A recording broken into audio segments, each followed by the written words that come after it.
चित्तौड़गढ़ के समीप बौजूदा के पास स्थित है चित्तौड़गढ़ प्रतापगढ़ दुग्ध उत्पादक सहकारी संघ लिमिटेड यानी कि सरस डेयरी।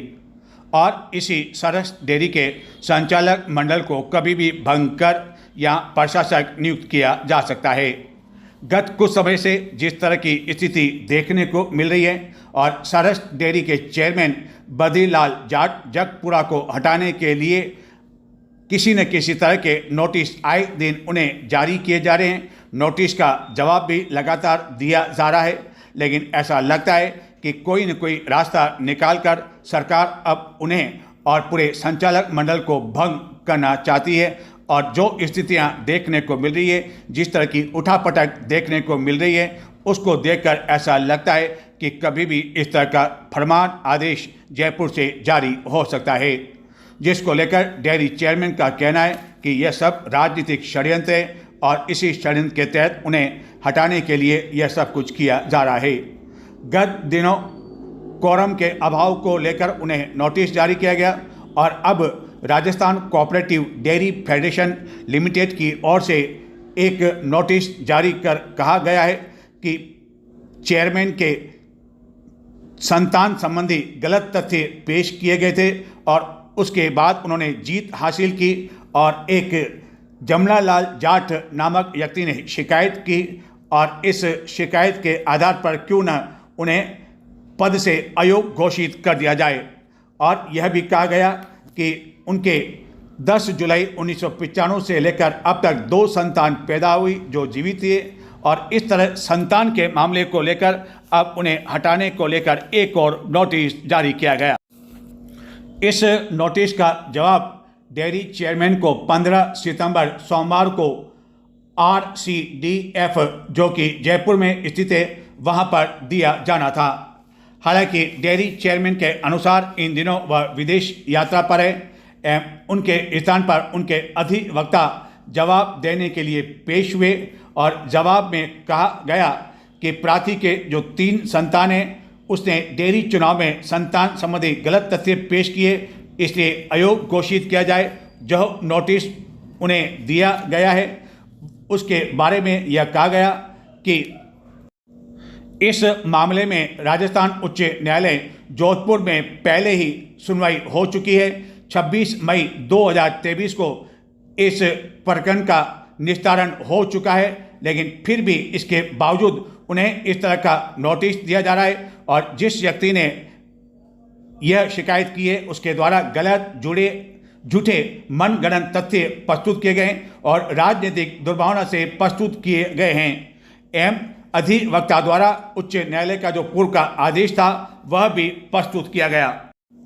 डेयरी चेयरमैन की ओर से उनके अधिवक्ता द्वारा जवाब तो प्रस्तुत कर दिया गया, लेकिन लगता है कि एक के बाद एक जिस तरह नोटिस अब दिए जा रहे हैं और यह श्रृंखला बनी हुई है उसको लेकर संचालक मंडल को कभी भी भंग किया जा सकता है और चित्तौड़गढ़ सरस डेयरी में प्रशासक की नियुक्ति हो सकती है।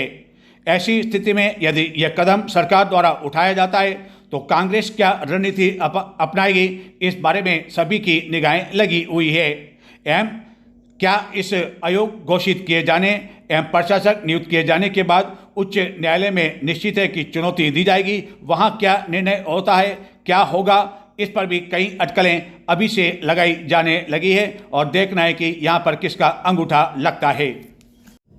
चित्तौड़गढ़ नगर के मध्य से बहकर गुजरती है गंभीरी नदी और इसी गंभीरी नदी को चित्तौड़गढ़ की गंगा नदी भी कहा जाता है एवं यह गंभीरी नदी प्रदूषित नहीं हो इसके कारण गंभीरी नदी के किनारे के समीप और इसी गंभीरी नदी पर जो स्थित है गंभीरी पुलिया, इस पुलिया के दोनों ओर बड़े बड़े विशाल कलश लगा रखे हैं। यह कलश इसलिए लगा रखे ताकि लोगों द्वारा जो अपने घरों में जो पूजा अर्चना की जाती है और वह पूजन सामग्री इस गंभीरी नदी में प्रवाहित न की जाए, इन कलश में डाल दी जाए ताकि बाद में अन्य जलायु छल में इसे विसर्जित किया जा सके। लेकिन इन कलश की क्या स्थिति है, किस तरह पूजन सामग्री का अनादरण हो रहा है, बताते हैं हम आपको। चित्तौड़गढ़ नगर के मध्य से बहकर गुजरती है गंभीरी नदी और इस गंभीरी नदी को चित्तौड़गढ़ की गंगा नदी भी कहा जाता है और इसी गंभीरी नदी पर स्थित है गंभीरी पुलिया, और इस पुलिया के दोनों ओर नगर परिषद चित्तौड़गढ़ द्वारा लगाए हुए हैं यह विशाल कलश। यह विशाल कलश इसलिए लगाए हुए हैं ताकि लोगों द्वारा अपने घरों में जो पूजा की जाती है उसके बाद जो पूजन सामग्री होती है उसको जल में विसर्जित करना पड़ता है। लेकिन गंभीरी नदी प्रदूषित न हो इसके कारण लोगों से यह आग्रह किया जाता है कि वह इस पूजन सामग्री को गंभीरी नदी में विसर्जित न करें, एवं लोग उसका पालन भी कर रहे हैं। और इसके लिए ये कलश यहाँ लगाए गए ताकि लोग इस कलश में ही जो अपने घर की जो पूजन सामग्री है पूजा करने के बाद वाली वह इस कलश में डाल दें, ताकि बाद में नगर परिषद के कर्मचारी इस पूजन सामग्री को यहाँ से हटाकर अन्य किसी जलाशय में विसर्जित कर सकें। हालांकि अब तक यह कभी ज्ञात नहीं हो सका कि यहाँ से जो कलश भर जाते हैं पूजन सामग्री के, उस पूजन सामग्री को कहाँ पर ले जाया जाता है, कहाँ पर विसर्जित किया जाता है, यह नगर परिषद के संबंधित कर्मचारी को ही पता है। लेकिन हालत यह है कि आए दिन यह कलश इसी तरह पूजन सामग्री से न केवल भर जाते हैं बल्कि उसके बाद पूजन सामग्री का किस तरह अनादरण होता है वह स्थिति इस गंभीरी पुलिया पर देखी जा सकती है। कलश बढ़ने के बाद जहाँ तहाँ यह पूजन सामग्री सड़क पर उड़ती रहती है एवं इस कलश के आसपास भी जहाँ तहाँ यह पूजन सामग्री जो काफ़ी अधिक मात्रा में है, यह दिखाने के लिए काफ़ी है कि कई दिनों से इस कलश में रखी गई पूजन सामग्री को हटाया नहीं गया और न ही इस कलश को खाली किया गया। यदि खाली किया गया होता तो शायद यह स्थिति देखने को नहीं मिलती। इस पूजन सामग्री में भगवान को चढ़ाई जाने वाली मालाओं, सिंदूर, अगरबत्ती के साथ ही चुन्नी एवं अन्य कई पूजन सामग्री भी देखी गई, जो कि स्पष्ट तौर पर पूजन सामग्री का अनादरण है, भगवान का भी अनादरण है। तो क्या नगर परिषद के संबंधित कर्मचारियों को इतना भी समय नहीं मिल पाता है कि वह कलश भरने के बाद अपनी जिम्मेदारी का निर्वहन कर सके? जब लोग इस तरह पूजन सामग्री को गंभीरी नदी में नहीं डाल रहे हैं तो आखिरकार नगर परिषद द्वारा इस कलश को लेकर जो व्यवस्था लागू की हुई है उसके लिए संबंधित कर्मचारियों को जिम्मेदार ठहराकर उनके खिलाफ कार्रवाई क्यों नहीं की जाती है, यह सबसे बड़ा सवाल है। और इस तरह पूजन सामग्री हवा के साथ जहाँ तहाँ उड़ती रहती है, जबकि एक कलश की स्थिति तो यह है कि कलश में लगा जो दरवाज़ा है वही काफ़ी समय से टूटा हुआ है, जिसके कारण लोग ऊपर से जब पूजन सामग्री डालते हैं तो वह इस खुले हुए जो दरवाज़ा है वहाँ से बाहर इस तरह आकर बिखर जाती है और बाद में हवा के साथ वह सड़क पर जहाँ तहाँ उड़ने लगती है। देखना यह है कि इस तरह की स्थिति में कब सुधार आ पाता है। कोटा के बाद राजस्थान में सबसे बड़ा जो दशहरा मेला आयोजित होता है वह होता है जिले के निम्बाड़ा कस्बे में, जहाँ की 10 दिनों तक कई कार्यक्रम आयोजित होते हैं। विशाल भीड़ इस मेले के दौरान उमड़ पड़ती है। मध्य प्रदेश से भी बड़ी संख्या में लोग इस मेले को अपने पूरे परिवार के साथ देखने के लिए आते हैं, जहाँ की अभी से दुकानों का आवंटन शुरू हो गया और यह दुकानें लेने के लिए न केवल राजस्थान, मध्य प्रदेश बल्कि दिल्ली से भी कई व्यापारी पहुंचे। दशहरा हालांकि अभी दूर है, लेकिन कोटा के बाद राजस्थान में निम्बाड़ा में लगने वाले सबसे बड़े दशहरा मेला को लेकर दुकानों का आवंटन का सिलसिला प्रारंभ हो चुका है, जिसके लिए निम्बाड़ा में न केवल राजस्थान, मध्य प्रदेश बल्कि दिल्ली से भी कई व्यापारी यहां दुकान लगाने के लिए पहुंचे। इस मेले के दौरान विभिन्न कार्यक्रम आयोजित किए जाते हैं। चित्तौड़गढ़ रेलवे स्टेशन पर यात्रियों की सुविधा के लिए लगा रखी है ऑटोमेटिक वेंडिंग मशीन, जहां की कोई भी यात्री जो कि बिना आरक्षण के यात्रा कर रहा है वह टिकट खिड़की में खड़ा न होकर इसमें निर्धारित राशि डालकर अपना टिकट प्राप्त कर सकता है। लेकिन इसके बावजूद यह मशीन शो पीस इसलिए बनी हुई है कि अधिकांश लोगों को यह मशीन लगी होने के बारे में जानकारी तो है, लेकिन इसका संचालन कैसे होता है इस जानकारी के अभाव में वह टिकट खिड़की पर लंबी लंबी कतार में खड़े रहने के लिए भी मजबूर हो रहे हैं। चित्तौड़गढ़ रेलवे स्टेशन से प्रतिदिन बिना आरक्षण के भी कई यात्री टिकट लेकर यात्रा करते हैं और ऐसे ही कई यात्रियों की सुविधा के लिए चित्तौड़गढ़ रेलवे स्टेशन पर टिकट काउंटर के समीप ही लगा रखी है ऑटोमेटिक टिकट वेंडिंग मशीन, जिसे ATVMB कहा जाता है। लेकिन यह मशीन शो पीस बनकर रह गई है, जहां की प्रतिदिन काफ़ी कम संख्या में यात्री इस मशीन का लाभ ले पा रहे हैं। टिकट काउंटर पर यात्रियों की भीड़ कम करने के लिए यह मशीन लगाई गई हुई है एवं इस तरह की मशीन प्लेटफार्म पर 2 पर के समीप भी लग रही है। यह टच स्क्रीन आधारित मशीन है जो कि अनारक्षित टिकट के साथ ही प्लेटफार्म टिकट भी जारी करती है और एक साथ एक से अधिक यात्री कर रहे हैं तो उनके लिए भी यह मशीन टिकट जारी करती है। ATVM से यात्री स्व सेवा मोड में इसका उपयोग कर सकते हैं। नकद राशि के साथ ही स्मार्ट कार्ड के माध्यम से भी इसका उपयोग किया जा सकता है। लेकिन रेलवे स्टेशन पर लगी इस सुविधा प्रदाता एजेंट के नहीं होने से आए दिन यात्री इस मशीन के पास पहुंचकर टिकट लेने की कोशिश तो करते हैं, लेकिन कई यात्रियों को इस मशीन के उपयोग के बारे में जानकारी नहीं होने पर मजबूरी में टिकट काउंटर पर कतार में खड़े रहकर टिकट लेने के लिए मजबूर होना पड़ रहा है। इस तरह की मशीन रेलवे द्वारा अन्य कई रेलवे स्टेशन पर भी लगाई हुई है, लेकिन अन्य कई स्टेशनों पर एजेंट वहां पर मौजूद रहते हैं जो कि यात्रियों को इस मशीन के बारे में जानकारी देते हैं, जिसके कारण यात्री उसका फ़ायदा भी उठाते हैं। लेकिन चित्तौड़गढ़ रेलवे स्टेशन पर लगी इस तरह की 2 मशीनों से प्रतिदिन काफ़ी कम संख्या में टिकट निकल पा रहे हैं। इस मशीन से टिकट लेने वाले कई यात्रियों ने बताया कि उन्हें यह भी डर रहता है कि यदि इसमें सब कुछ चयन कर टिकट के अनुसार राशि डाल दी और टिकट प्रिंट नहीं हुआ तो ऐसी स्थिति में उन्हें पैसे जाने और टिकट नहीं मिलने की आशंका बनी रहती है। जबकि रेलवे के अनुसार इस मशीन में सबसे पहले टच स्क्रीन पर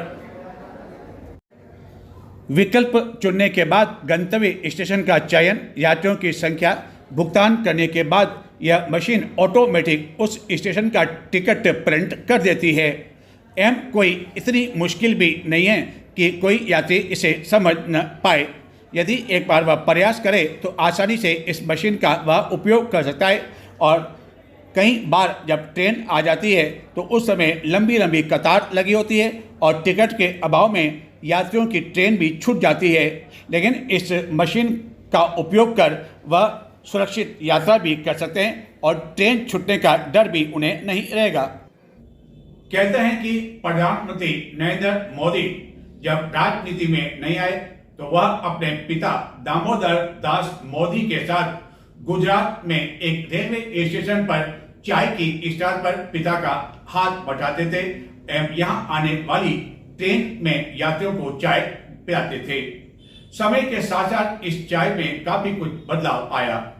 हालांकि चाय का रंग वही है, स्वाद वही है, लेकिन दुकानों में काफी परिवर्तन आ चुका है।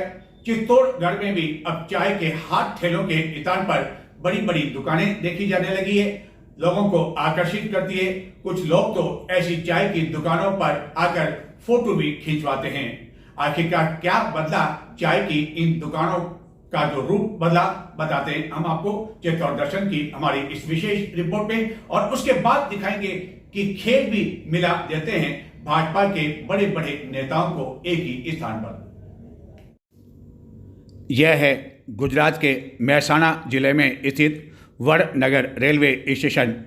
वैसे तो यह रेलवे स्टेशन अन्य रेलवे स्टेशन की तरह है, लेकिन कई यात्रियों के स्थान पर यहाँ पर्यटक इस रेलवे स्टेशन को देखने के लिए आते हैं, क्योंकि यह वही रेलवे स्टेशन है जहाँ किसी समय प्रधानमंत्री नरेंद्र मोदी के पिता दामोदर दास मोदी की चाय की यह कैंटीन थी और इसी कैंटीन पर नरेंद्र मोदी अपने पिता की मदद किया करते थे।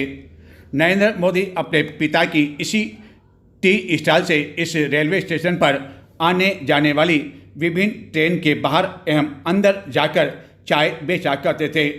और एक चाय वाले ने किस तरह प्रधानमंत्री का सफ़र तय किया वह जानने के लिए प्रतिदिन इस रेलवे स्टेशन पर गुजरात आने वाले कई पर्यटक इस टी स्टॉल को न केवल देखने के लिए आया करते हैं बल्कि यहाँ खड़े रहकर फोटो भी खिंचवाया करते हैं, सेल्फी भी लिया करते हैं।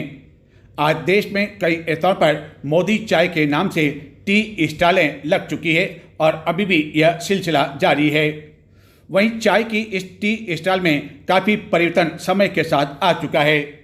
अब छोटी छोटी टी स्टॉलों और चाय के ठेलों के स्थान पर आकर्षक दुकान के रूप ने सभी को आकर्षित करना शुरू कर दिया है। देश में चाय की दुकान के नाम पर बड़ी बड़ी कंपनियों ने अलग अलग बैनर तले कस्बों से लेकर शहरों में आउटलेट देना शुरू कर दिया है, जिसको लेकर वह चाय के व्यवसाय में करोड़ों का व्यवसाय करने लगे हैं। यह वही चाय है जिसको लेकर कहते हैं वह पल भी कोई पल है, जिस पल तेरा एहसास न हो, चाय के बाद दूसरा रंग तुम्हारा है। कुछ इस तरह से शक्कर को तेरी यादों का नशा है मुझे, तुम्हारे हाथों की बनी चाय जब होती है लब मुस्कुराते हैं और प्याले उठाने का मन कर जाते हैं। इस तरह न जाने कितनी शायरियाँ चाय पर बन चुकी है और चित्तौड़गढ़ में भी समय के साथ साथ चाय की दुकानों में परिवर्तन आ चुका है। अलग अलग नाम से कई चाय की दुकानें देखी जा सकती है। न केवल शक्कर की, गुड़ की, बल्कि केसर से बनी चाय भी अब चित्तौड़गढ़ की ऐसी बड़ी बड़ी दुकानों पर मिलने लगी है। यह बात अलग है चाहे किसी भी कंपनी का आउटलेट यहाँ लग चुका हो, लेकिन चाय आज भी यहाँ 10 रुपये में मिल जाती है। अलग अलग स्वाद की चाय की दर अलग अलग है, यह बात अलग है। चाय की कुछ दुकानों पर तो दुकानदारों को बात करने की तक फुर्सत नहीं है। कहने को तो 10 रुपये की चाय है, लेकिन शायद इसमें भी इतना अधिक फायदा है कि अब हाट ठेलों के स्थान पर केवल चाय की बड़ी बड़ी दुकानें देखी जाने लगी है। चाय को लेकर इस बदलाव के बीच कह सकते हैं कि हर सफ़र में हम सफ़र नहीं होते, कुछ सफ़र में चाय साथ होती है। चाय के बिना तो दिन अधूरा सा लगता है। हर घूंट में दिल को सुकून मिलता है, थकान उतार देती है चाय की एक चुस्की। कहते हैं हर टेंशन की एक दवा है अदरक वाली चाय, और यही अदरक वाली चाय अब ऐसी बदली हुई दुकानों पर लोगों का ध्यान खींचने लगी है, जहां आने वाले ग्राहकों से पूछा जाता है कि चाय में चीनी कितनी लेंगे, तो जवाब मिलता है बस एक घूंट पी लेंगे यदि कुल्हड़ में पिलाओगे। कभी मिला करती थी कांच की गिलास में चाय, और अब कुल्हड़ की चाय भी मिलने लगी है। ऐसी दुकानों पर बदल चुका है चाय की इन दुकानों में भी काफ़ी कुछ। पहले गिलास के स्थान पर कुल्हड़ के साथ साथ इस तरह के स्टाइल वाले कप में भी चाय दी जाने लगी है, और जिन कंपनियों के नाम हैं उसकी भी पहचान यह कप बताते हैं कि यह कोई छोटी मोटी चाय की दुकान नहीं है। और कुछ दुकानों के नाम तो ऐसे हैं जो कि चौंकाने वाले हैं। और ऐसी दुकानों पर गुड़ स्पेशल की चाय के साथ साथ ब्लैक टी, लेमन टी और गुड़ की कॉफ़ी भी मिलने लगी है। कॉफ़ी के बारे में तो अब तक ये सुना था कि कॉफ़ी केवल शक्कर की होती है, कॉफ़ी डाल दो और तैयार हो जाती है, लेकिन इसमें अब गुड़ का उपयोग भी किया जाने लगा है। रजवाड़ी चाय की ऐसी कई दुकानें भी चित्तौड़गढ़ एवं जिले में विभिन्न स्थानों पर देखी जा सकती है। और ऐसी जो दुकानें हैं उनका नाम रजवाड़ी के नाम पर इन्होंने नहीं रखा है, बल्कि बड़ी बड़ी कंपनियां जिनकी इस नाम पर कई दुकानें हैं उन्होंने यह नाम रखा है। चाहे अवंतिका गुड़ की चाय हो या अन्य चाय हो, ऐसे आउटलेट जगह जगह खुले हुए हैं जहाँ की चाय का स्वाद ही बदल गया है। और लोग अब चाय की चुस्कियाँ लेने के लिए हाट ठेलों पर नहीं जाते हैं, बल्कि ऐसी दुकानों पर जाते हैं कि शायद यहाँ कुछ चाय का चस्का कुछ अलग मिले, जहाँ गुड़ के साथ साथ special coffee, lemon tea, black T, green tea, यानी कि हर तरह की चाय का आनंद भी ले सकें और वह इन दुकानों पर जाकर कुछ पल बैठ भी सकें। शायद यहाँ चाय की घूंट दो अधिक पीने से उनकी जो थकान है वह उतर जाएगी। चित्तौड़गढ़ में कुछ दुकानें तो ऐसी भी है जो कि मंत्री जी के नाम पर है, और बाहर लगे इस तरह के फोटो सभी को आकर्षित भी करते हैं। आकर्षित करने के साथ साथ चाय पीने वाले लोग आते हैं और यहाँ पर सेल्फी भी लेते हैं। बच्चे भी यहाँ से जब गुजरते हैं, हालांकि वह चाय तो नहीं पीते हैं, लेकिन इनके साथ फ़ोटो भी खिंचवाते हैं। और जहाँ रजवाड़ी चाय है वहाँ यह भी लिखा होता है, आफत तो हर जगह है पर राहत तो सिर्फ रजवाड़ी चाय में है। और यह रजवाड़ी चाय की दुकान है चित्तौड़गढ़ के शहरी क्षेत्र में मुख्य सब्जी मंडी मार्ग पर, जहां कुल्हड़ में भी चाय मिल जाएगी, कुल्हड़ में कॉफ़ी भी मिल जाएगी। लेकिन चौंकाने वाली बात है कि यहाँ केसरी की कुल्हड़ की जो चाय है वह भी आपको मिल जाएगी। हमने सवाल किया कि भला यह कौन सी चाय है, तो उन्होंने कहा कि यह केसरी इसमें मिला दी जाती है और वह चाय बन जाती है। सबसे महत्वपूर्ण बात यह है कि ऐसी दुकानों पर शक्कर और दूध के अलावा जो मसाला, गुड़ व सभी जो उपयोग किया जाता है वह चित्तौड़गढ़ के बाज़ार से नहीं खरीदा जाता है, बल्कि जिन कंपनियों ने यहाँ यह दुकानें दे रखी है उनके द्वारा ही इस तरह का मसाला और गुड़ आदि इनको भिजवाया जाता है।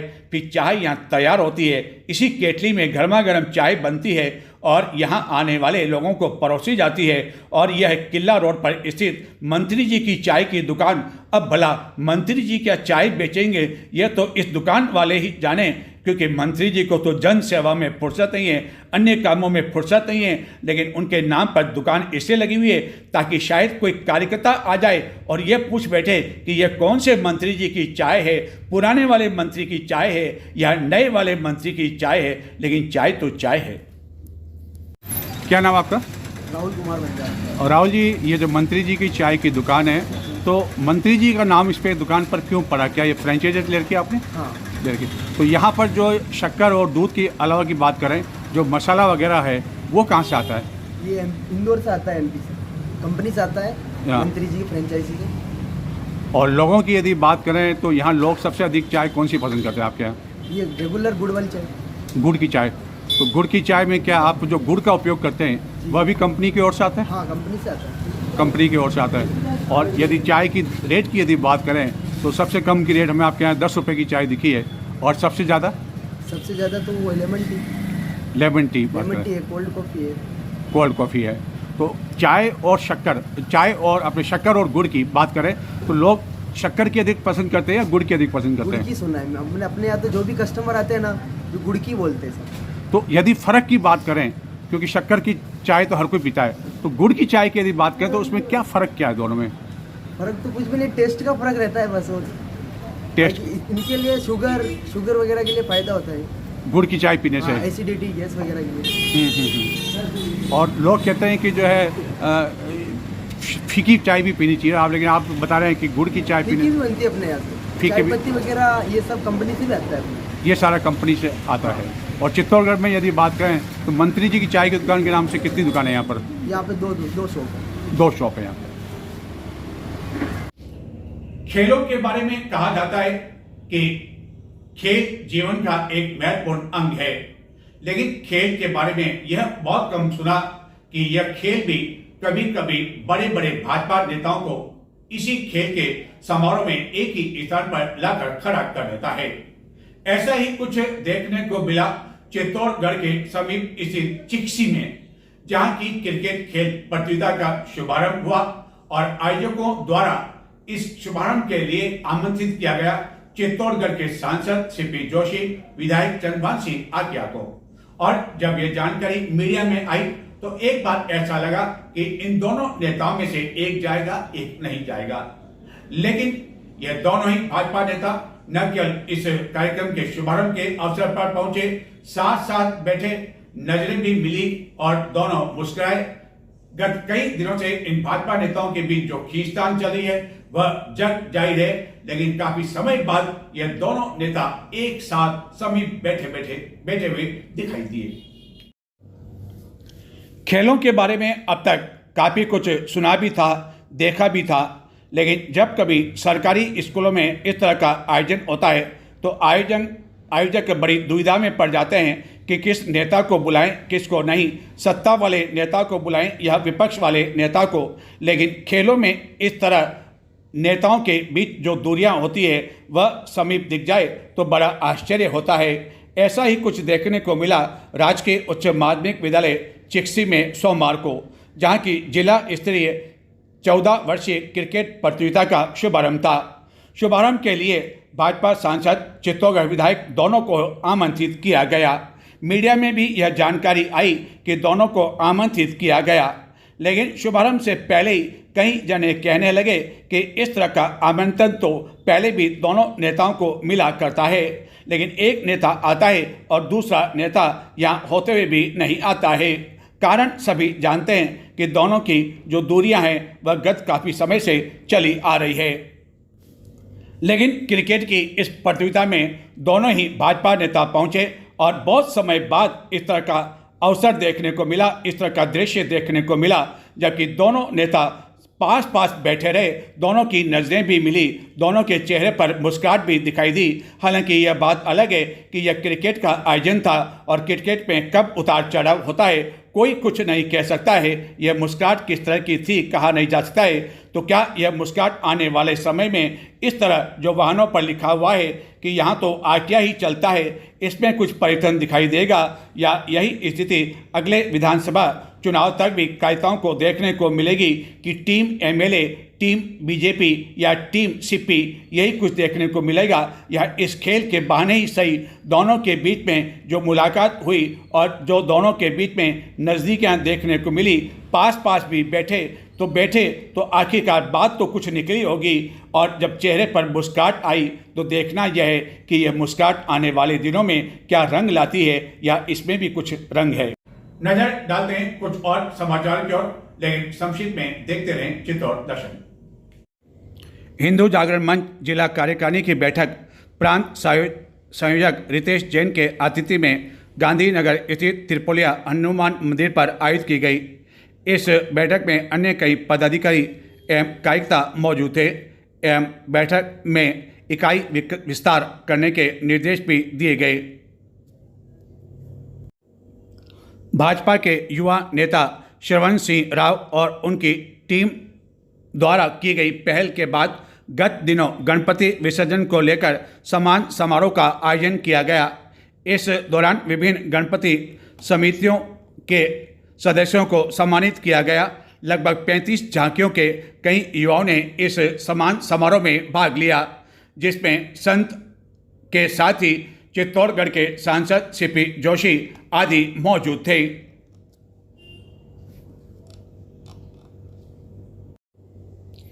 राजस्थान क्षत्रिय कुमावत युवा शक्ति के तत्वाधान में द्वितीय प्रतिभा सम्मान समारोह कुमावत पंचायत भवन में संपन्न हुआ। इस समारोह में प्रतिभाशाली विद्यार्थियों का सम्मान किया गया। समारोह के मुख्य अतिथि बूंदी से आए घनश्याम साबलिया के साथ ही समाज के अन्य कई पदाधिकारी मौजूद थे।